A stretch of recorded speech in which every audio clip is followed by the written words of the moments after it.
UFC 1, officially known as Ultimate Fighting Championship 1, marked a revolutionary moment in combat sports history when it took place on November 12, 1993, at the McNichols Sports Arena in Denver, Colorado, introducing the world to a concept that had never been seen on a mainstream stage before. The event was built around a simple yet highly controversial question: which fighting style works best in a real fight? And instead of debating theory, UFC 1 chose to provide answers through direct competition. With a tournament format, almost no rules, no weight classes, and a raw, unpolished presentation, the event shocked audiences and captivated millions, creating the foundation of what would later become modern mixed martial arts. Fighters entered the cage representing single disciplines, making UFC 1 feel less like a sport and more like a live experiment designed to test reality against tradition. The driving force behind UFC 1 was Royce Gracie, a member of Brazil's legendary Gracie family, who believed deeply in the effectiveness of Brazilian Jiu Jitsu when applied in real combat situations. Rorion wanted to demonstrate that technique, leverage, and ground control could overcome size and striking power, especially against opponents unfamiliar with grappling. Alongside businessman Davie, he transformed this vision into a pay-per-view event, not with the intention of building a regulated sport, but to stage an authentic test of martial effectiveness. Their collaboration brought together fighters from vastly different backgrounds, creating an atmosphere of unpredictability, danger, and raw competition that immediately separated UFC 1 from traditional boxing or wrestling events. During the early 1990s, martial arts existed largely in isolation, with boxing, karate, wrestling, taekwondo, and kung fu operating within their own rule sets and communities, each claiming superiority over the others. Cross-training was rare, and mixed-style fights were often hidden in underground venues with little exposure. UFC 1 shattered these boundaries by placing all styles into a single elimination tournament, forcing fighters to confront unfamiliar techniques and adapt under pressure. The results exposed the limitations of single-style fighting and highlighted the importance of versatility, fundamentally changing how combat athletes trained. This moment did not just crown a winner. It changed the philosophy of fighting forever and ignited the evolution of mixed martial arts as a global sport. UFC 1 featured 8 fighters, each stepping into the cage as a representative of a distinct combat discipline, including boxing, kickboxing, wrestling, savate, sumo, taekwondo, and Brazilian Jiu Jitsu, making the tournament feel like a clash of worlds rather than a traditional sporting event. There were no weight classes, which meant fighters of dramatically different sizes could face each other without restriction, creating moments that felt shocking and even unbelievable to audiences. This absence of size limits added intense unpredictability as viewers watched smaller technical fighters attempt to survive against much larger opponents, reinforcing the idea that UFC 1 was a real experiment rather than an exhibition designed for fairness or safety. The rule set of UFC 1 was minimal to the extreme, stripping combat down to its rawest form, with no rounds, no judges, and no time limits to offer relief or structure. Fighters could only win by knocking out their opponent, forcing a submission, or when a corner decided to stop the fight to protect their fighter. The only techniques that were banned were biting and eye gouging, which highlighted just how dangerous and unrestricted the competition was.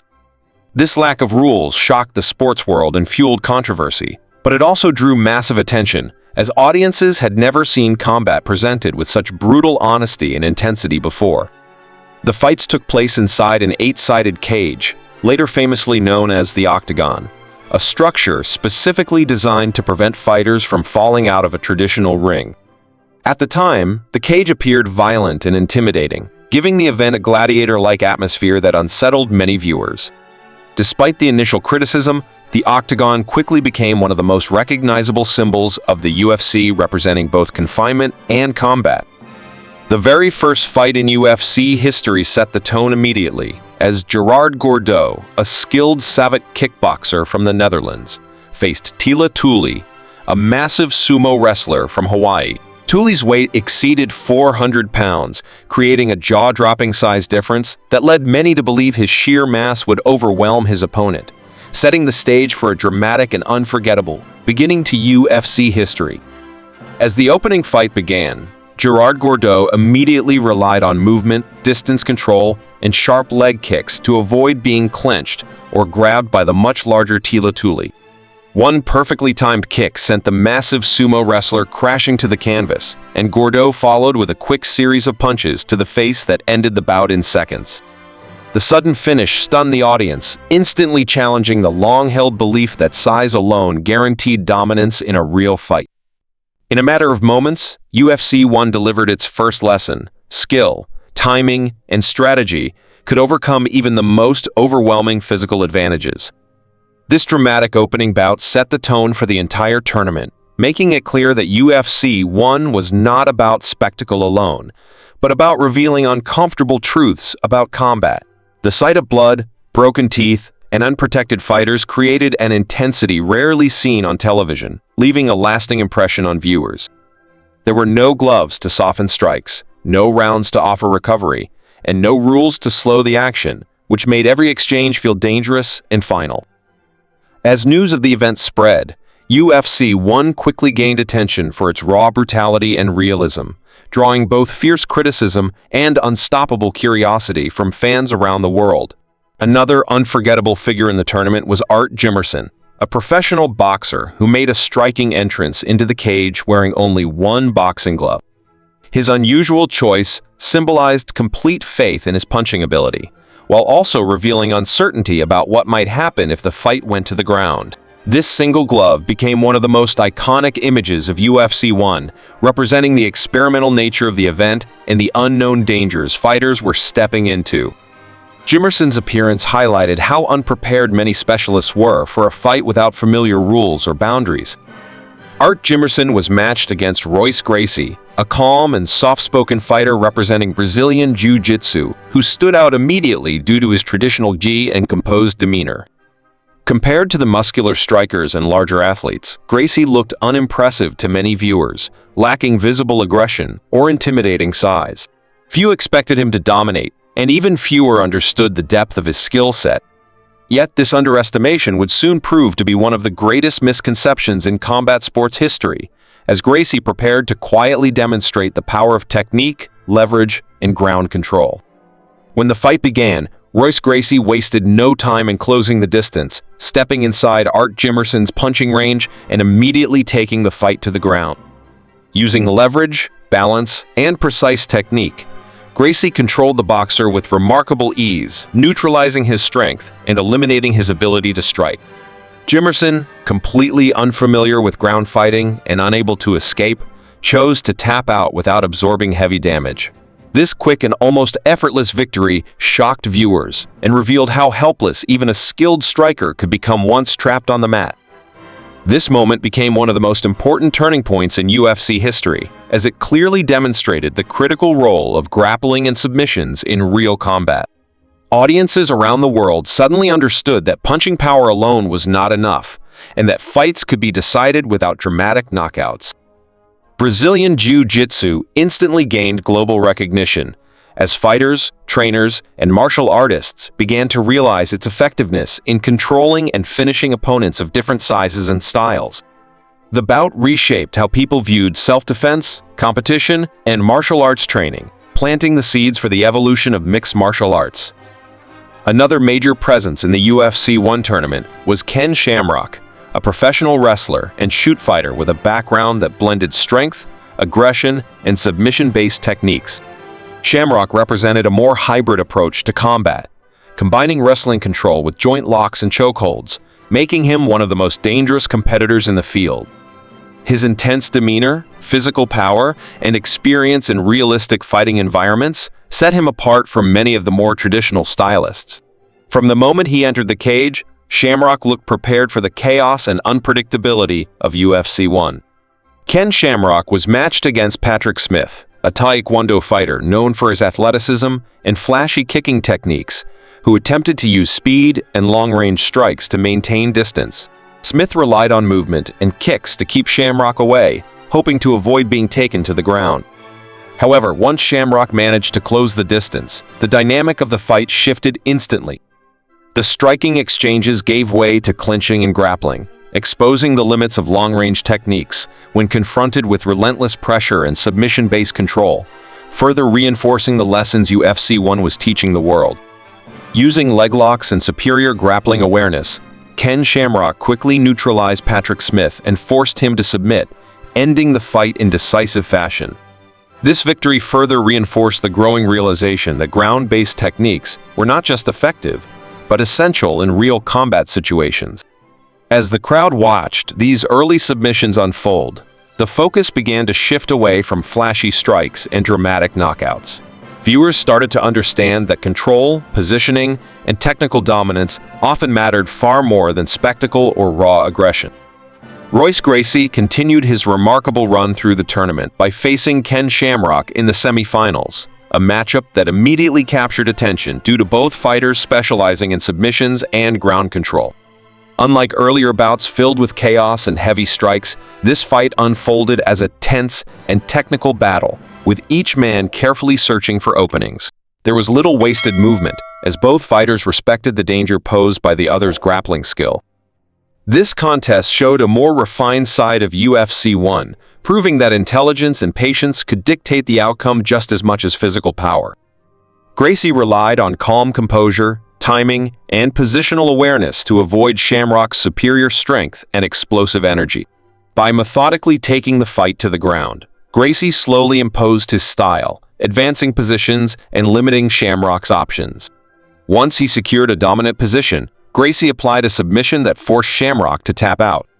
This victory solidified Royce Gracie's reputation as the most effective fighter in the tournament and confirmed the dominance of Brazilian Jiu Jitsu against even strong and experienced opponents. The semifinal win became one of the defining moments of UFC 1, symbolizing the triumph of technique over force. The final fight of UFC 1 brought Royce Gracie face-to-face with Gerard Gordeau, the same fighter who had delivered the event's shocking opening knockout. Gordeau entered the final carrying a serious disadvantage, a broken foot sustained in his earlier fight, yet he still chose to compete. His willingness to continue reflected the raw, unforgiving nature of the tournament format, where fighters advanced regardless of injury. As the final began, the contrast between Gracie's calculated approach and Gordeau's battered but determined presence captured the brutal reality of early UFC competition. The final fight began with Gerard Gordeau attempting to rely on his striking to keep Royce Gracie at a distance, using movement and kicks despite the clear pain from his injured foot. Gracie, calm and patient as always, quickly closed the gap, avoided prolonged exchanges, and brought the fight to the ground where he held a clear advantage.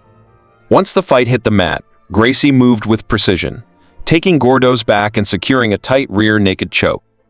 Within minutes, Gordeau was forced to submit, bringing a decisive and controlled end to the tournament's final bout. With this victory, Royce Gracie was crowned the winner of UFC 1, achieving something that seemed impossible at the time, defeating 3 opponents in a single night, each representing a completely different fighting style.